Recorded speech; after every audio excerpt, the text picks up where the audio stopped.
Welcome to Charles Travels, the podcast where we explore the heart of America, one story at a time. I'm your host, Charles, and I'm delighted to share with you today's top story from the road. As we meander through the rolling hills and picturesque towns of our great nation, we often stumble upon hidden gems that showcase the very best of American life. And what better way to experience this than through a time-honored tradition like the North Carolina Apple Festival? Held annually in the charming town of Hendersonville, this beloved event has been a staple of the community for 79 years, celebrating the local apple industry and all its wonders. Imagine strolling down Main Street, surrounded by the sweet aroma of freshly picked apples, as the sound of laughter and music fills the air. The King Apple Parade, which marked the grand finale of this year's festival, was a sight to behold. A vibrant display of floats, bands, and local crafts that brought together people of all ages. As Patty Adamick, owner of Mike's on Main Street, so eloquently put it, "It's just so Americana." It makes you want to cry because it's so full of family memories. As I reflect on this story, I'm reminded of the importance of preserving our local traditions and celebrating the simple joys in life. The North Carolina Apple Festival is more than just an event. It's a testament to the power of community and the human spirit. And as we travel through these small towns and rural landscapes, we're constantly reminded of the beauty that lies just off the beaten path. So, if you ever find yourself in Hendersonville during apple season, be sure to stop by the festival and experience it for yourself. And who knows, you might just create some core memories of your own. We'll be right back with more fascinating travel adventures on Charles Travels. Welcome back to Charles Travels, dear friends. As we continue our journey today, we find ourselves in the island nation of Madagascar, where a poignant and historic event has taken place. The country has received 3 colonial-era human skulls from France, including one believed to be that of King Tawera, a Malagasy king who was beheaded by French troops 128 years ago. As I imagine the scene at the French Culture Ministry, where the skulls were formally handed over, I'm struck by the weight of history and the significance of this moment. The skulls, draped in red cloth, were carried out of the plane that landed in Antananarivo by 3 men in traditional dress, accompanied by a military guard of honor. The ceremony that followed, attended by President Andry Rajoelina at the mausoleum of Antananarivo, was a testament to the country's desire to reclaim its past and honor its heroes. The story of King Tawera is one of bravery and resistance against colonial forces.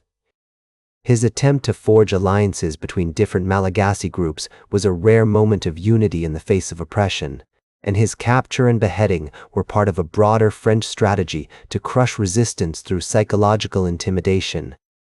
But now, with the return of his skull, the Sakalava people can finally grieve and carry out the traditional ritual of purification and blessing that requires the presence of ancestral royal relics.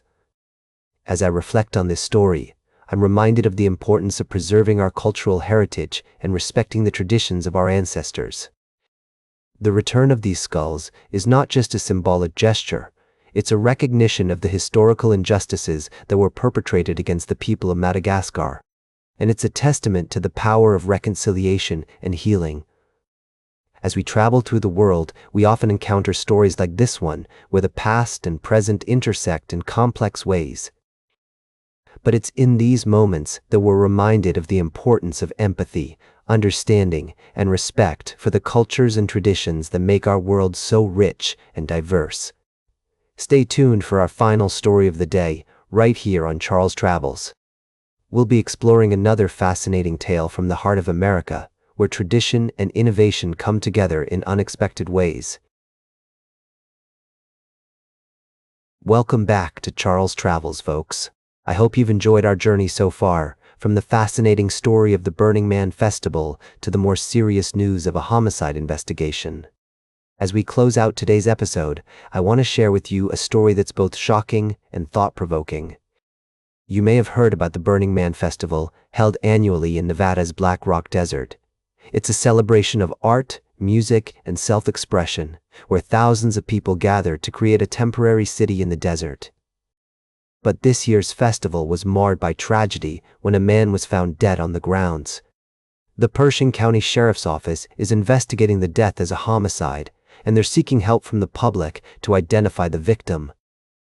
According to reports, the victim is a white male adult, between 35 and 40 years old, approximately 6 feet tall, and weighing around 200 pounds, with short brown hair and facial hair.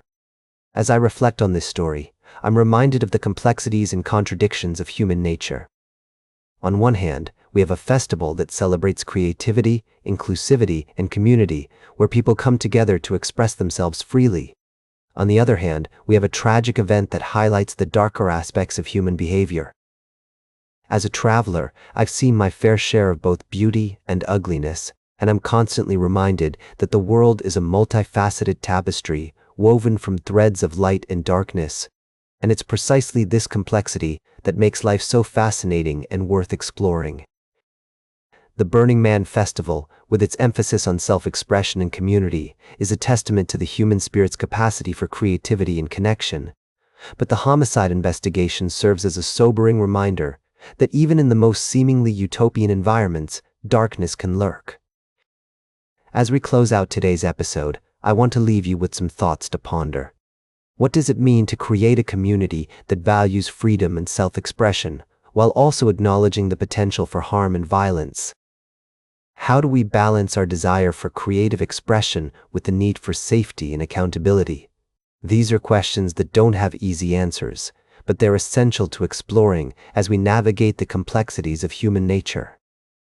And it's precisely this kind of exploration that makes traveling, whether physical or metaphorical, so rich and rewarding.